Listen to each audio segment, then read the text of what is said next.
Donc dans la maison de notre Dieu. Teddy, bienvenue. Ça fait longtemps. Amen. Gloire au Seigneur. N'oublie pas que tu es disciple de Jésus-Christ. Amen. Ne l'oublie pas. Amen. Bienvenue donc dans la maison de ton maître. Amen. Gloire au Seigneur. Frères et sœurs, nous parlons du service. Nous avons dit la fois dernière que l'une des résolutions que nous avions prises devant Dieu, c'est que nous puissions le servir avec nos familles. Josué qui dit, dans Josué 24, à partir du verset 14, « Moi et ma maison, nous servirons l'Éternel. » Nous avons dit le dimanche dernier que c'était un choix, c'était une décision. Servir l'Éternel est une décision. C'est une décision de dire, à partir d'aujourd'hui, ma maison et tous ceux qui y appartiennent, nous servirons l'Éternel. Et donc, c'est un choix que nous devons prendre. C'est un choix. Et c'est le meilleur choix qui soit. Il n'y a pas trois choix possibles. C'est soit qu'on sert Dieu ou on ne le sert pas. Et si on ne le sert pas, est-ce que l'on sert quelqu'un d'autre? On ne peut pas être au milieu. On ne peut pas dire, je sers un peu Dieu et puis je sers un peu l'autre. Non. Soit que l'on sert Dieu ou alors on sert quelqu'un d'autre. Il n'y a pas de troisième voie possible. Amen. Gloire au Seigneur. Et le mardi dernier, nous avions, pour ceux qui étaient en ligne, nous avons lu dans le livre de Matthieu 25, à partir du verset 14 jusqu'au verset 30, la Bible nous a parlé de cet homme. Je vais te lire le verset 14, s'il te plaît.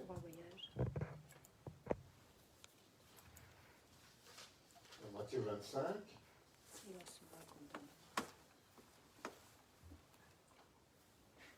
Matthieu chapitre 25, verset 14. Il en sera comme d'un homme qui, partant pour un voyage, appelant ses serviteurs et les remit ses biens. Amen. Il en sera comme d'un homme qui, partant en voyage, appela ses serviteurs et leur remit ses biens. Alléluia. Cet homme, c'est notre Dieu. Et les serviteurs, c'est ce que nous sommes. Alléluia. Il n'y a rien qu'un homme puisse avoir ou posséder qui ne lui soit donné. Il n'y a pas quelque chose que tu possèdes pour que tu puisses dire, ça je l'ai eu parce que j'ai étudié. Je l'ai eu parce que je suis intelligent.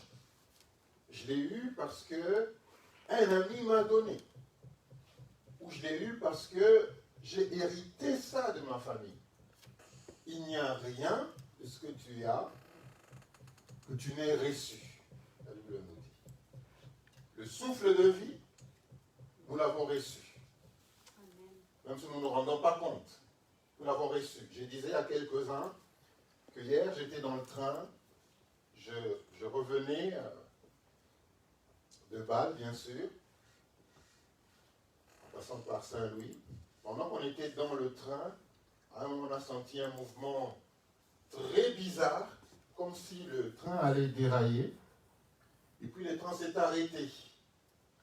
Et on nous dit, le train a connu un accident d'homme. Ça veut dire qu'il y a eu quelqu'un qui s'est jeté sur la voie ferrée et le train l'a percuté. Et donc, on était... donc, le train s'est arrêté. Nous sommes restés sur la voie ferrée entre 2h et 3h. Parce qu'il fallait que les gendarmes, il fallait que tout ce monde-là vienne pour constater ainsi de suite. Donc ça, c'est la vie que nous avons reçue du Père, que quelqu'un a trouvé n'est pas être nécessaire. malgré, bien sûr, qu'il peut y avoir des raisons, mais quelle que soit la raison, tout ce que nous recevons de Dieu, c'est un don précieux. Et il dit que tout don excellent ne vient que d'en haut. Toute grâce excellente, elle le dit ceci, et tout don précieux ne viennent que d'en haut. Alléluia. Donc, il en sera de même comme de cet homme qui, partant en voyage, appela ses serviteurs et leur remit ses biens. Il le dit, verset 15. Verset 15. Il donna 5 talents à l'un, 2 à l'autre, et un troisième, Et au troisième. Et un au troisième. à Amen. chacun selon sa capacité, et il partit. Alléluia. Il en donna à l'un. À l'un, il donna 5, à l'autre 2, et à un troisième, il en donna 1. C'est-à-dire que le maître, le serviteur, décide, connaissant les capacités de chacun, de donner à l'un 5, à l'autre 2, et à un troisième 1. Qui fait le choix de donner? Le maître. Ça veut dire qu'on peut être tous des serviteurs. Alors comprenez que cet évangile, comprenez que ce texte n'est pas adressé aux païens. C'est aux serviteurs. C'était les serviteurs de cet homme. Cet homme n'a pas donné ses biens à d'autres personnes. Non, il a donné à ses serviteurs. Amen. À ses serviteurs. Donc tous les trois étaient ses serviteurs. Mais en donnant ses biens, il a choisi d'en donner 5 à l'un, 2 à l'autre et 1 au troisième. Pourquoi? Selon ses Moyen. capacités. Donc, selon les capacités de chacun. C'est-à-dire que le Créateur connaît les capacités de chacun. Pourquoi? Parce que c'est lui qui les a créés. Le Créateur de quelque chose connaît ses limites. C'est-à-dire que lorsque vous achetez par exemple ce piano-ci, ou cette batterie-là, elle a des limites. Celui qui l'a créé lui a donné des limites. Il a dit, ça, voilà la capacité de courant que vous allez utiliser pour faire fonctionner cette machine. Si vous branchez ça sur une autre capacité, plus grande que celle-là, eh bien, elle ne fonctionne pas et même qu'elle sera même, cette batterie sera décédée, ou elle sera inutilisable. Pareil pour ces enceintes, ainsi de suite. Donc le Créateur, il est celui qui connaît les capacités, et celui qui connaît les faiblesses, celui qui connaît les limitations. On ne peut pas aller au-delà de nos limitations. On ne peut pas aller au-delà de nos capacités.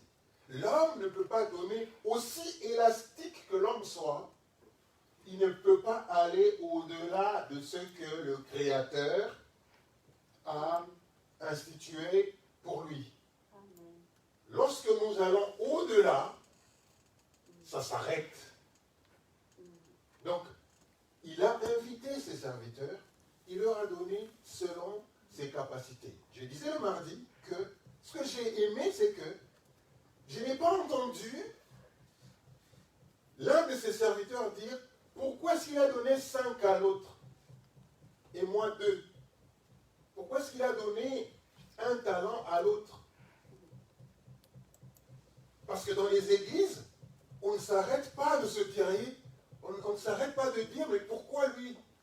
Pourquoi pas moi? Pourquoi lui il est devant? Pourquoi moi je suis assis? Moi aussi, n'est-ce pas que j'ai des dons? Moi aussi, n'est-ce pas que j'ai été appelé? Pourquoi lui? Non, on n'a pas entendu ça. On n'a pas entendu un serviteur dire non. Tout le monde a compris que c'est le maître qui a donné. Il a donné à chacun selon ses capacités. Tout le monde était content de ce qu'il a reçu. C'est-à-dire qu'en tant que serviteur, on doit s'aimer les uns les autres. On doit s'aimer, on doit s'accepter les uns les autres. On doit accepter la place de l'autre. On doit accepter ce que l'autre voudrait faire ce que Dieu voudrait faire de l'autre. Il n'y a pas eu ça. Il n'y a pas eu ça.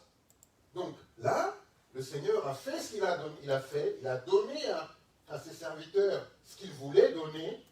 Eh bien, il est parti. La Bible dit, verset 19. Verset 19. Longtemps après, les maîtres de ses serviteurs revinrent et leur firent rendre compte. Amen. Elle dit longtemps après. Ça veut dire, frères et sœurs, que tout ce que nous avons reçu, si tu sais que tu as reçu quelque chose, parce que tu as reçu, peut-être que c'est 1. Peut-être que pour toi c'est 2. Et peut-être que pour toi c'est 5. Lui-même sait. Peut-être que tu penses que tu n'as reçu que 1, alors que tu en as reçu 5. Peut-être que tu penses que tu n'as reçu que 2, parce que celui qui a reçu 1 et qui essaie de croire qu'il a reçu 2, on commence à tomber dans l'orgueil à ce moment-là. On commence à tomber alors dans les ambitions démesurées. Si tu as reçu 1, tu te comportes comme si tu as reçu 5, on trouve des gens comme ça. Il y a des fois où on trouve que le pauvre se comporte comme un riche.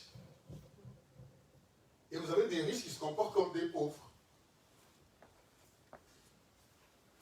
Il y a des gens qui n'ont rien, mais tu as l'impression qu'ils ont quelque chose.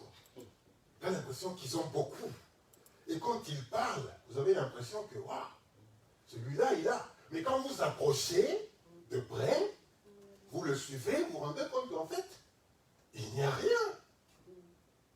Il y a des gens qui peuvent t'amener à aller voler, qui peuvent amener à te compromettre. Parce que quand tu les approches, que tu entends ce qu'ils disent, tu te dis, ah, non, non.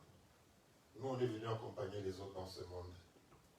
Non, non, non, non. Nous, je pense que notre place n'est pas là. Et on va commencer à envier. Et on va tomber même dans des histoires. Pourquoi? Parce qu'on a entendu quelqu'un qui a prétendu avoir plus, alors qu'il n'avait pas. Et toi, tu es rentré chez toi à la maison, tu te dis, mais quelle est la différence entre lui et moi? N'est-ce pas qu'on est tous allés à la même école? N'est-ce pas qu'on va tous à la même église? Comment se fait-il que lui, il a plus et que moi, j'ai moins?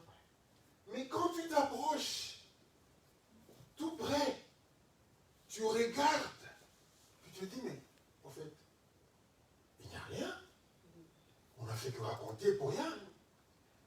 Mais entre-temps, tu as déjà péché dans tes pensées, tu as déjà maudit, ainsi de suite. Parce que là, il me dit, même dans tes rêves, ne maudis pas le roi. Ne maudis pas, même dans tes rêves, ne maudis pas le roi. Donc vous voyez que si on ne fait pas attention, on va se prévaloir de beaucoup de choses alors que nous n'avons reçu que 1. Donc, il faut savoir ce que nous avons reçu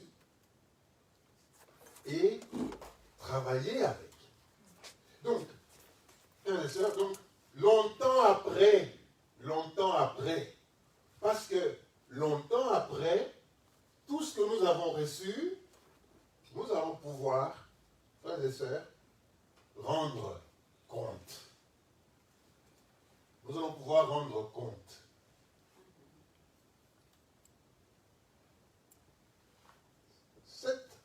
Ce texte, on n'est pas en train de parler d'autres personnes. On est en train de parler de nous, là. On est en train de parler de serviteurs, de ceux qui ont été appelés, de ceux qui ont reçu quelque chose. C'est de nous que l'on parle, frères et sœurs. Donc, ne soyons pas distraits.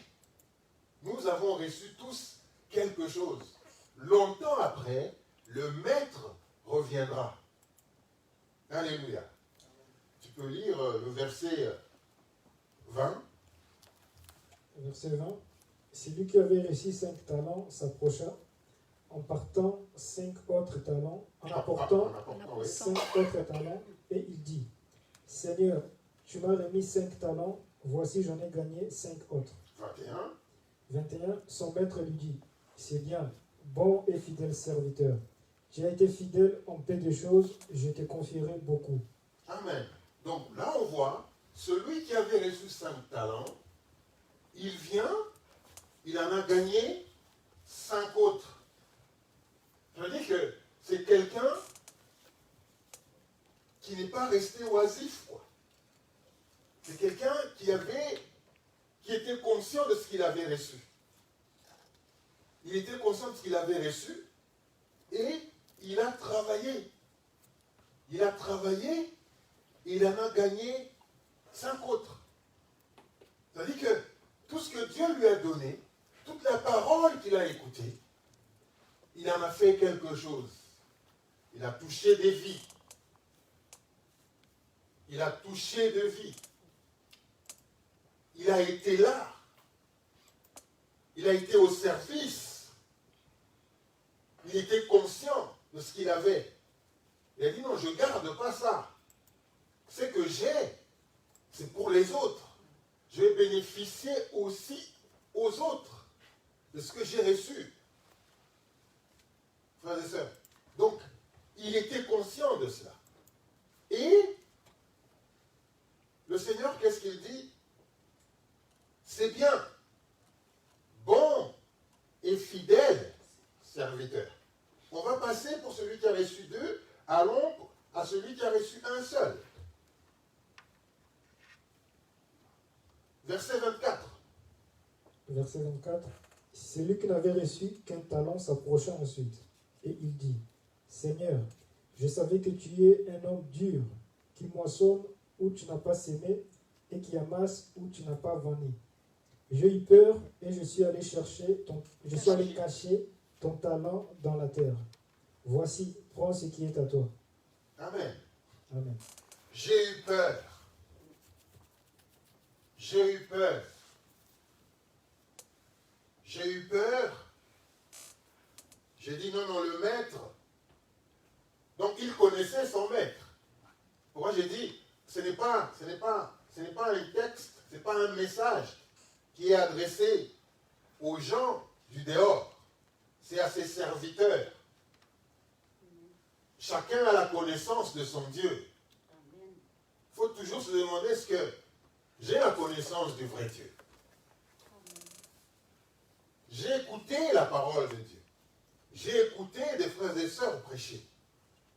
Mais est-ce que la connaissance que j'ai de Dieu, est-ce que Dieu approuve cette connaissance-là? Donc, tous les trois, ils avaient une connaissance de leur Dieu. Les deux avaient la connaissance d'un Dieu qui était un Dieu de victoire. Ces deux-là avaient la connaissance d'un Dieu qui agissait. Ces deux-là avaient la connaissance d'un Dieu qui est en action. Ces deux-là avaient compris que la vie de serviteur, c'est une vie de marche avec Dieu. C'est-à-dire, on ne s'arrête pas. On continue, on continue, on continue. Eux, ils avaient cette connaissance-là. Par contre, le troisième avait la connaissance d'un Dieu qui punit, avait la connaissance d'un Dieu qui a tout le temps une punition. Quand je fais ça, eh bien, il avait la connaissance d'un Dieu tyrannique. C'est Dieu qui punit toute iniquité. C'est Dieu qui punit toute perte. Et donc, comme j'ai peur que je ne puisse être puni, qu'est-ce que je fais? Je vais juste cacher ce talent. Au moins, je ne l'aurai pas perdu. Je vais juste le cacher, de telle sorte que quand le Seigneur va venir, je vais le lui rendre. N'est-ce pas? Il sera content au moins que je n'ai pas gâché son talent. C'est une manière de réfléchir. C'est une manière de connaître, de connaissance de son Dieu. C'est-à-dire qu'on peut prêcher la parole de Dieu, chacun comprend presque à sa manière. Et donc, lui, c'était ça la connaissance qu'il avait de son Dieu. Je vais le cacher, comme ça, quand il vient, je vais le lui rendre. Je n'ai pas perdu. Je n'ai pas perdu. Je l'ai. Or, pour Dieu, non. Il ne suffit pas seulement de l'avoir. Il suffit de le partager. Amen. Il ne suffit pas d'avoir. Oui, en d'autres termes, il ne suffit pas de juste écouter. Il ne suffit pas de juste dire, je suis un enfant de Dieu. Il ne suffit pas de dire, je suis un serviteur. Non. Il ne suffit pas seulement de dire ça. Il suffit d'aller, de partager, de mettre en action tout ce que nous avons reçu du Seigneur. Et donc, la réaction du Seigneur, c'est qu'il traite ce serviteur de méchant et de paresseux. C'est-à-dire que, entre les serviteurs, il y a deux types. Il y a les bons et les fidèles, et puis il y a les méchants et les paresseux. C'est-à-dire que Dieu appelle méchant le serviteur paresseux. Et il appelle bon le serviteur fidèle. Frères et sœurs.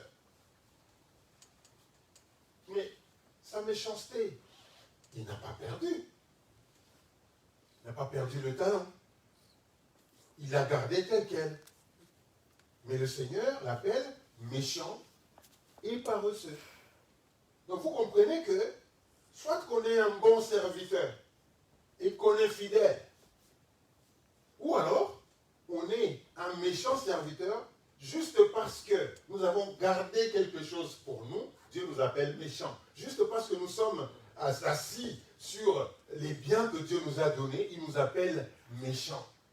Parce que lui, il a manifesté sa bonté en nous donnant ce qu'il avait. Il n'a pas gardé pour lui tout seul. Il nous l'a donné à nous. Donc il a manifesté sa bonté, frères et sœurs. Et dès que l'on ne fait pas de même, nous sommes méchants. Nous sommes méchants pourquoi? Nous sommes méchants parce que nous savons que nous avons ce qui peut donner la vie.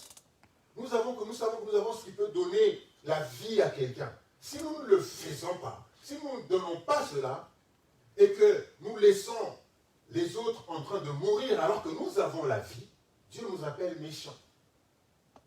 Frères et sœurs, Dieu nous appelle méchants. C'est pareil que de voir ton frère ton frère affamé, tu as la nourriture chez toi, mais tu ne la partages pas. Tu es un méchant, selon Dieu. En quelque sorte, c'est ça. J'ai quelque chose, tu as besoin de cette chose-là, et quand tu viens me la demander, j'ai dit, écoute, attends, je vais prier pour toi. Je vais prier pour toi. Dieu nous demande de ne pas renvoyer quelqu'un qui vient auprès de nous, ayant besoin de quelque chose, alors que nous pouvons faire cette chose-là. Nous disons, oh non, écoute, passe après-demain, nous allons passer du temps dans la prière, Dieu va agir. Non, Dieu c'est toi. C'est toi qui as. Parce que beaucoup de fois, on veut que Dieu fasse même ce que nous pouvons faire. Il y a des gens qui sont prêts à dire, Dieu va le faire, mais alors que toi, tu peux le faire. Si quelqu'un est affamé, toi, tu as à manger chez toi, mais partage. Pourquoi dire, non, écoute, attends, on va prier Dieu. Comme ça, Dieu va envoyer peut-être quelqu'un, mais toi, tu as.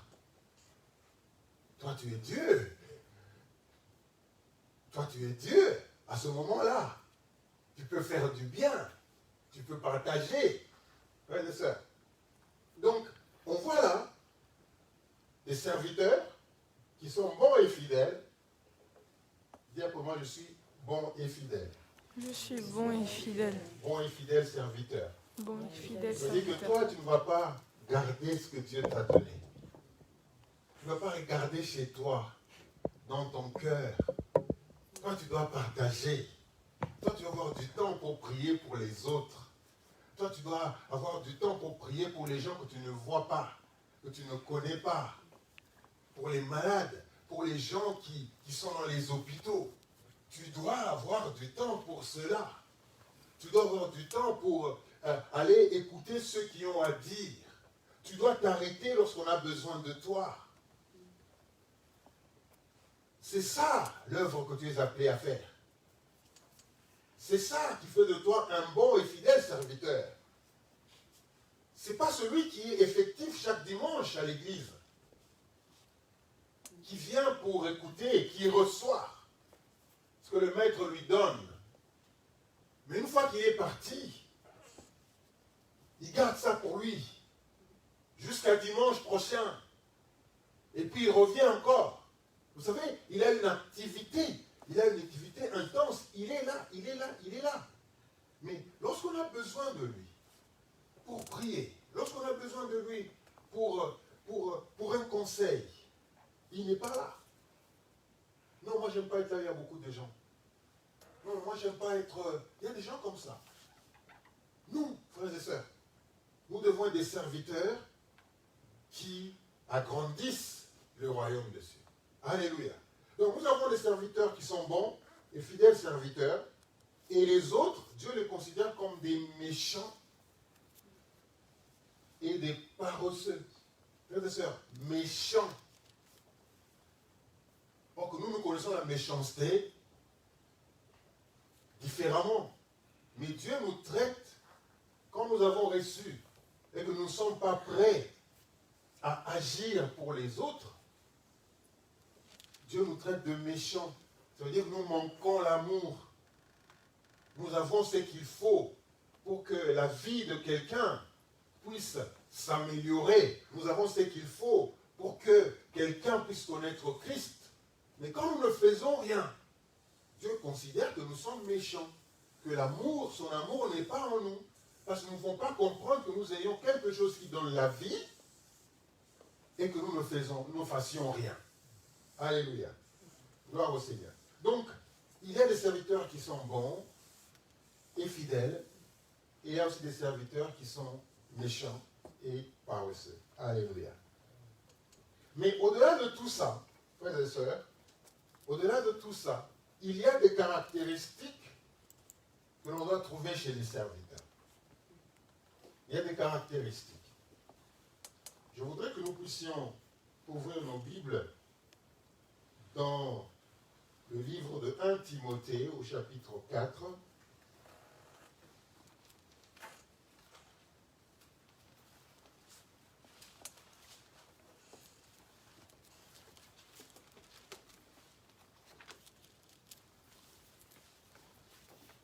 Timothée au chapitre 4, verset 8. 1 Timothée chapitre 4, verset 8. Exerce-toi à la piété, car l'exercice corporel est utile à peu de choses, tandis que la piété est utile à tout, Amen. ayant la promesse de la vie présente et celle qui est à venir. Amen. Arrête là. Donc, la Bible le dit, et parlant à Timothée, l'apôtre Paul lui dit de s'exercer, exerce-toi à la piété, car l'exercice corporel est utile à peu de choses, tandis que la piété est utile à tout. Elle a la promesse de la vie présente et de celle qui est à venir. Alléluia. Donc, tout serviteur, frères et sœurs, tout servisseur doit avoir quelque ceci de particulier. Premièrement, ce qui doit s'exercer. En d'autres termes, il doit s'entraîner. Il doit se préparer.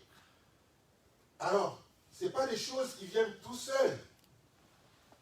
Frères et sœurs, quand on devient serviteur,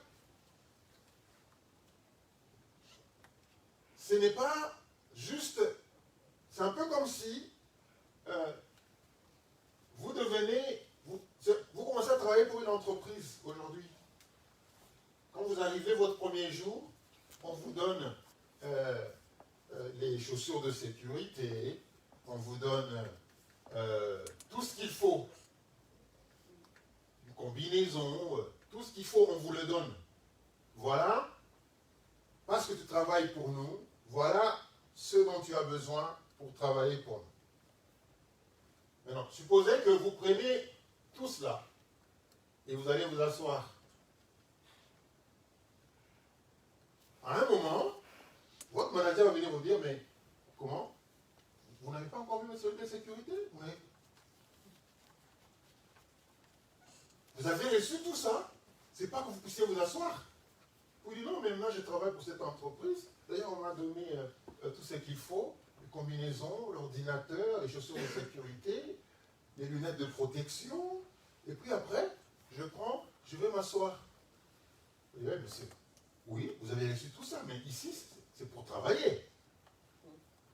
C'est pour travailler.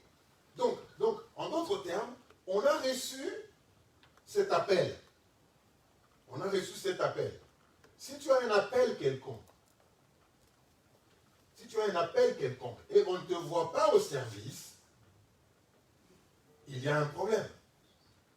Donc, on dit à Timothée, exerce-toi, entraîne-toi, prépare-toi. Frères et sœurs, donc ça, on doit le trouver chez tout serviteur. Il doit s'exercer. Il doit faire des exercices. Et il le dit, des exercices corporels, ça sert à peu de choses. Bien sûr qu'on sera bien bâti, ainsi de suite. Mais ça sert à peu de choses. Mais exerce-toi à la piété. La piété, c'est la crainte de Dieu. La piété, c'est avoir ce désir de toujours servir Dieu. C'est avoir ce désir d'être dans le champ de Dieu. C'est cette caractéristique d'humilité, de travailler pour Dieu dans l'humilité. Frères et sœurs. Donc, exerce-toi,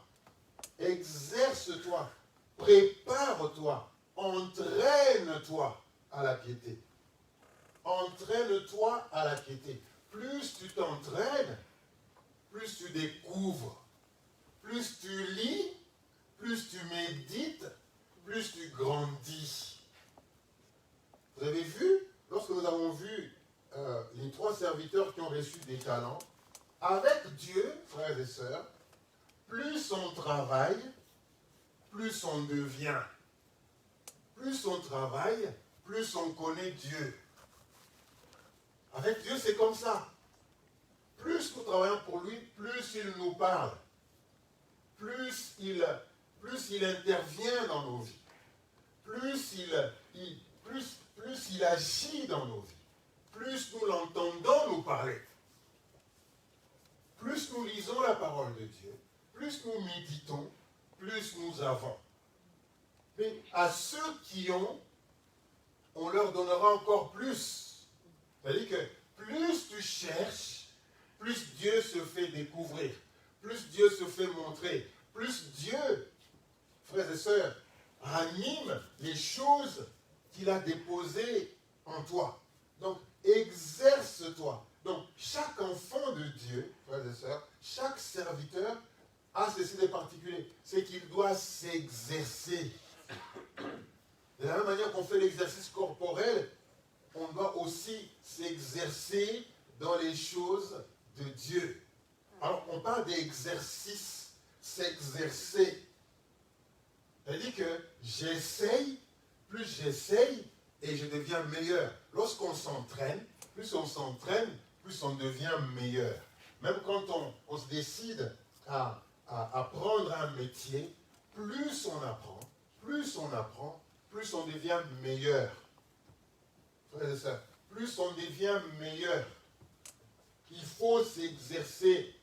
Il ne faut pas juste s'asseoir et dire « j'ai reçu les combinaisons, j'ai reçu les chaussures de sécurité, j'ai reçu tout ce qu'il faut, maintenant je m'assieds, j'ai déjà signé le contrat de toutes les façons, je suis un serviteur, je n'attendrai finalement que le salaire à la fin du mois. » Ça ne viendra pas.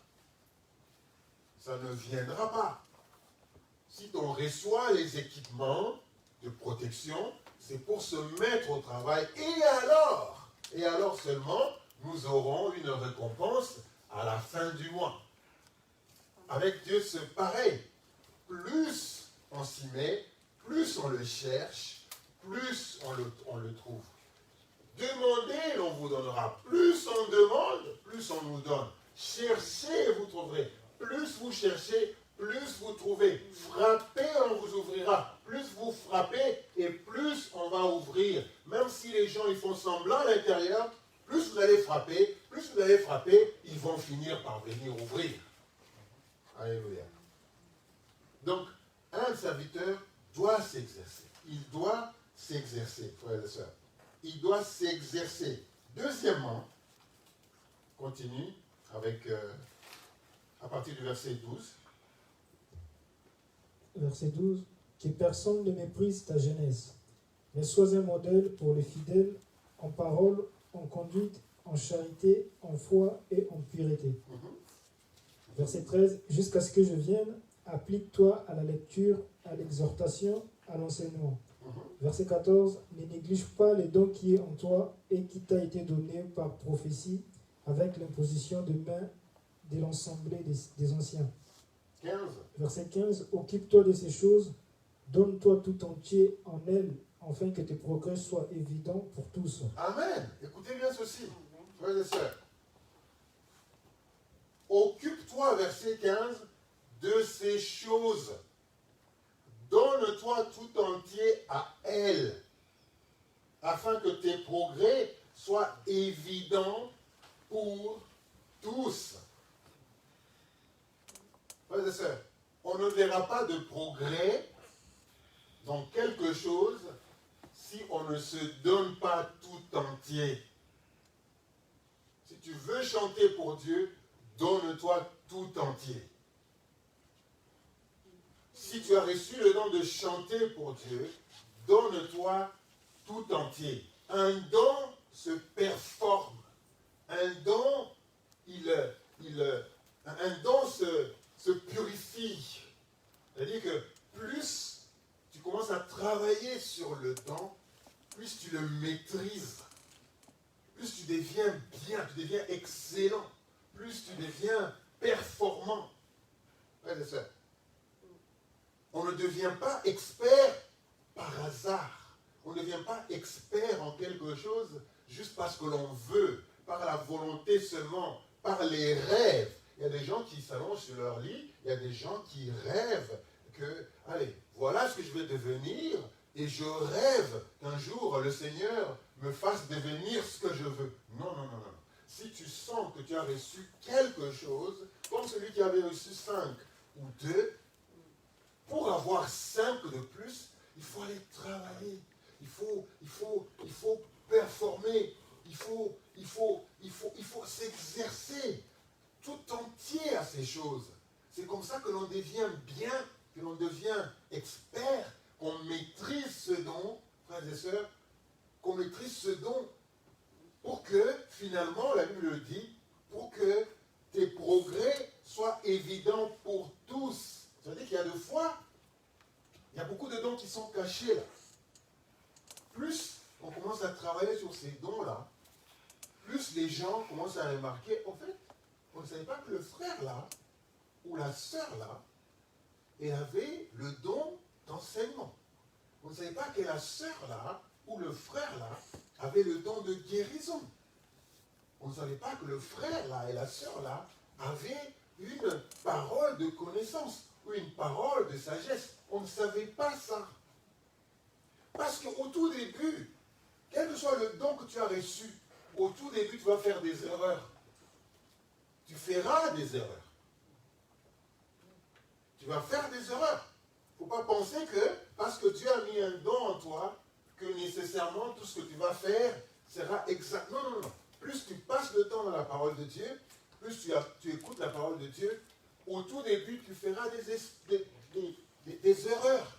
Au tout début, ça ne sera pas clair. Je crois que je l'ai déjà dit encore ici, que deux fois, le don, il est comme quand le jour arrive. Le jour le jour quand il arrive n'arrive pas directement comme ça. L'aube, je veux dire. L'aube n'arrive pas directement comme ça, non. Petit à petit, donc, il faisait sombre, il est en train de devenir clair, ainsi de suite, jusqu'à ce que finalement il soit clair. C'est comme ça, donc on va faire des erreurs. Et il ne faut pas que ça nous arrête. Il ne faut pas que ça nous arrête. Donc, il faut que ça mûrisse. C'est ça que l'apôtre Paul était en train de dire à Timothée. Ne néglige pas le don qui est en toi et qui t'a été donné par prophétie avec l'imposition de main de l'assemblée des anciens. Il y a des choses dont on sait qu'on a reçues. Il y a des dons dont on sait qu'on a qui ne sont pas nécessairement spirituels. Il y a des gens, quand ils sont là, vous avez l'impression que tout le monde est gai. Il est gai, les gens. Quand la personne n'est pas là, vous avez l'impression qu'il fait un peu... C'est un peu sombre, c'est un peu... Les gens... Mais une fois que la personne vient, vous avez l'impression que c'est une lumière. Parce qu'elle peut aller chez tout le monde, essayer, comment ça? Et elle vous encourage, ainsi de suite. Il y a des gens qui ont reçu des dons comme ça. Donc, chacun de nous a reçu quelque chose.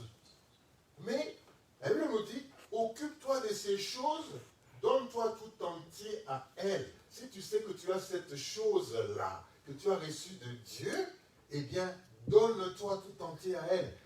Pratique-la. Va chez les gens. Si tu sens que tu as un don de guérison en toi, si tu sens ça, que tu as un don de guérison en toi, prie.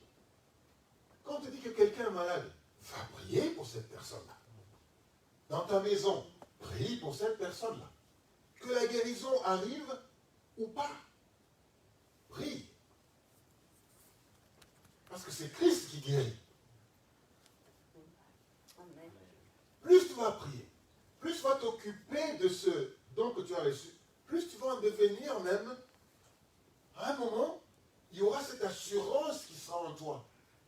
L'assurance va grandir par le fait que tu t'exerces. Tu t'exerces à pratiquer ce don-là. Il faut s'exercer là où tu es. Exerce-toi à appliquer ce don-là. Plus tu t'exerces, plus il mûrit, plus il se purifie, plus il devient abouti. Donc, il est important de nous exercer à faire ce que nous avons reçu.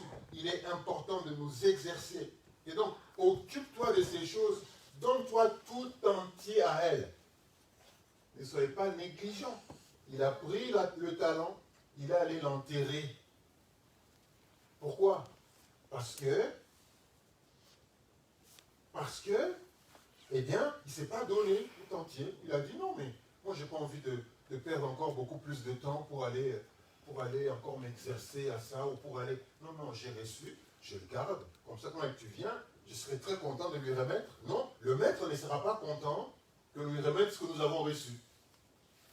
Il sera content qu'on nous dise, tu sais, avec ce que j'ai reçu, voilà ce que j'ai fait.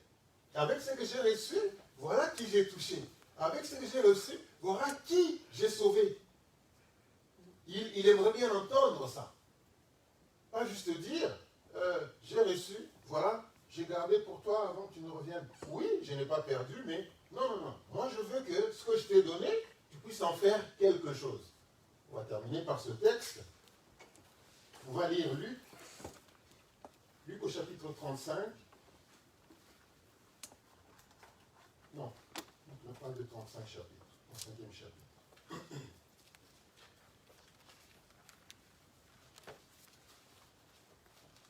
Alors, je vais vous donner le texte. Alors,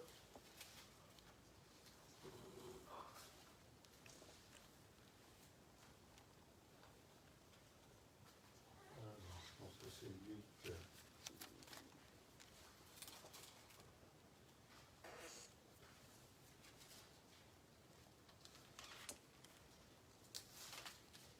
Donc, nous sommes en train de parler de la persévérance.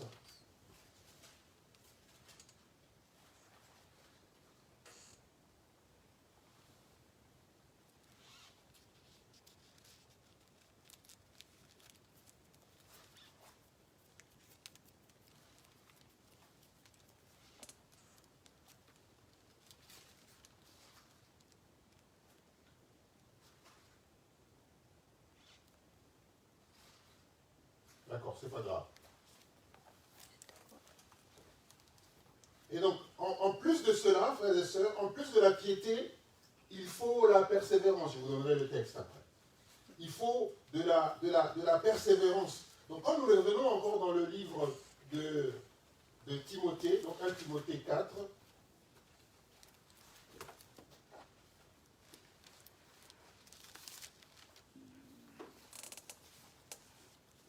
Timothée 4, verset 16.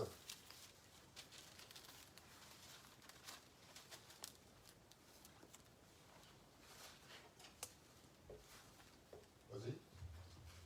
Verset 16. Veille sur toi-même et sur ton enseignement, persévère dans ces choses, car en agissant ainsi, tu te sauveras toi-même et tu sauveras ceux qui t'écoutent. Voilà.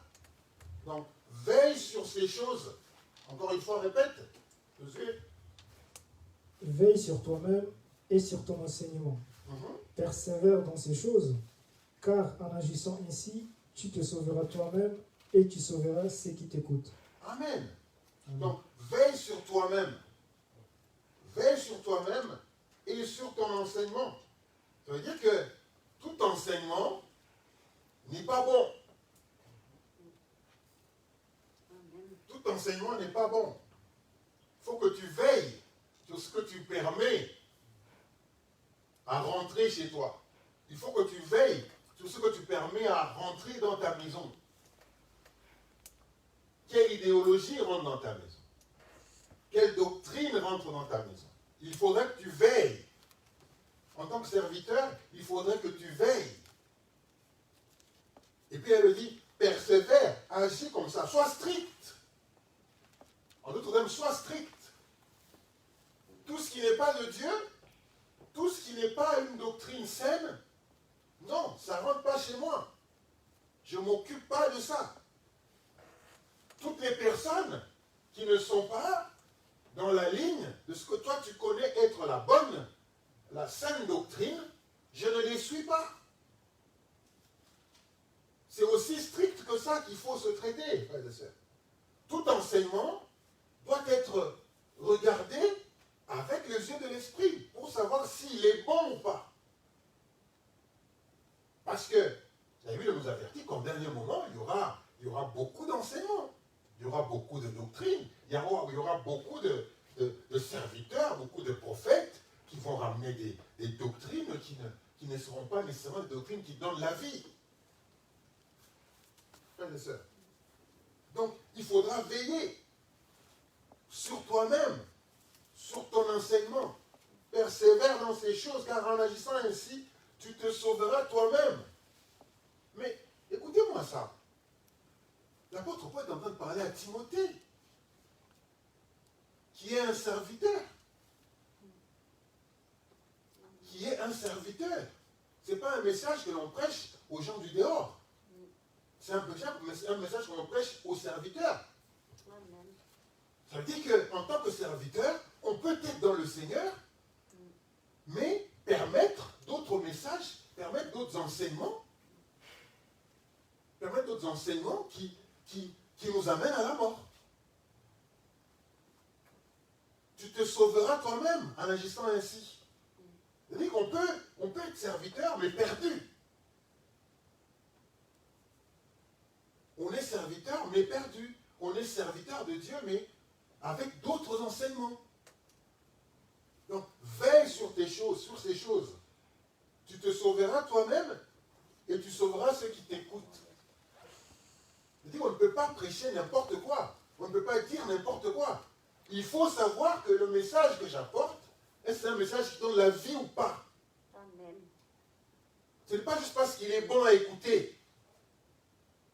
Ce n'est pas juste parce qu'il est bon à écouter. C'est un message qui doit donner la vie. Amen. Frères et sœurs. Donc c'est une responsabilité. C'est-à-dire que je vais vous amener un message qui ne vous sauve pas. Quelqu'un peut t'amener un message qui ne te sauve pas. Vous écoutez ce message, vous n'êtes pas sauvé. C'est un message qui vous amène à la mort spirituelle. Il y a beaucoup de messages qui sont prêchés, qui sont donnés, qui amènent à la mort spirituelle. Tu commences à te poser la question, comment est-ce que j'en suis arrivé là? Moi, je suis un serviteur. Comment est-ce que j'en suis arrivé là? Il y a des messages comme ça. Donc, tout message que l'on vous apporte, on doit s'assurer que, non, c'est pas juste parce que je l'ai écouté ou peut-être parce que je l'ai lu, ainsi de suite. Il faudrait savoir est-ce qu'il va donner la vie ou pas. Sur ceux qui vont donner les messages, ceux qui vont se mettre devant pour donner le message, il faut faire attention. Tu peux mourir. Tu peux mourir si tu amènes une doctrine qui n'est pas celle de Dieu. Tu n'es plus son serviteur. Dieu ne sera plus avec toi. Dieu ne soutiendra pas ton message. Tu peux être aussi populaire, aussi puissant. On te connaît partout. On cite ton nom partout. Mais le message que tu donnes ne donne pas la vie. Il ne sauve pas. Parce que ce n'est pas un message que Dieu approuve. Les hommes, peut-être vont l'approuver, parce que ça va faire trop de bruit, parce que ça va toucher beaucoup de gens, mais Dieu ne l'approuve pas. Dieu l'a déjà rejeté. Samuel est en train de pleurer pour Saül. Il est en train de pleurer pour Saül. Il dit, arrête de pleurer pour lui, je l'ai déjà rejeté. Je l'ai déjà rejeté. Arrête de pleurer pour lui. Je l'ai déjà rejeté. Donc, frères et sœurs, il y a des serviteurs qui sont bons et fidèles. Il y a d'autres qui sont méchants et paresseux. Donc, l'un des caractéristiques, j'ai dit, c'est qu'un serviteur, on doit trouver ça chez un serviteur, ce qu'il doit s'exercer. Il doit s'exercer à la piété. Il doit s'exercer à la piété. Il doit s'exercer. Il doit s'exercer. C'est son rôle. C'est son rôle de s'exercer. On ne doit pas le forcer. Il doit s'exercer. Il doit s'exercer parce qu'il sait que Dieu a besoin de lui. Il doit s'exercer parce qu'il sait qu'il y a une couronne quelque part qu'il faudra prendre. Il doit s'exercer parce qu'il sait qu'il y a un objectif quelque part. Dieu l'attend quelque part. Il doit s'exercer parce qu'il sait que longtemps après, le maître reviendra. Il doit s'exercer parce que longtemps après, le maître va revenir et il va demander de compte. Il doit s'exercer. Frères et sœurs, c'est notre responsabilité en tant que tel, en tant que serviteur, de continuer à nous exercer. On n'est pas encore abouti. Un serviteur n'est pas encore abouti. Il n'est pas encore dit, non, c'est fini, je suis déjà abouti. Tout or n'est pas encore abouti. Même si c'est de l'or. Si tu ramasses de l'or aujourd'hui, ceux qui vont ramasser de l'or, il y a des pays, vous creusez un peu, vous ramassez de l'or. C'est de l'or, mais ce n'est pas de l'or pur. Ce n'est pas abouti. Il faudra travailler sur cet or-là pour qu'il soit pur, pour qu'il soit un or de grand prix. Tout or n'a pas le même prix. L'or pur a un autre prix que l'or que l'on peut ramasser comme ça ou creuser. Mais on l'appelle quand même de l'or. On l'appelle quand même de l'or. Donc on peut tous, on commence tous comme des serviteurs, mais il faudra s'exercer. Il faudra s'exercer pour être ami de Dieu. Parce que tous les serviteurs ne sont pas nécessairement amis de Dieu. Frères et sœurs, que Dieu nous bénisse.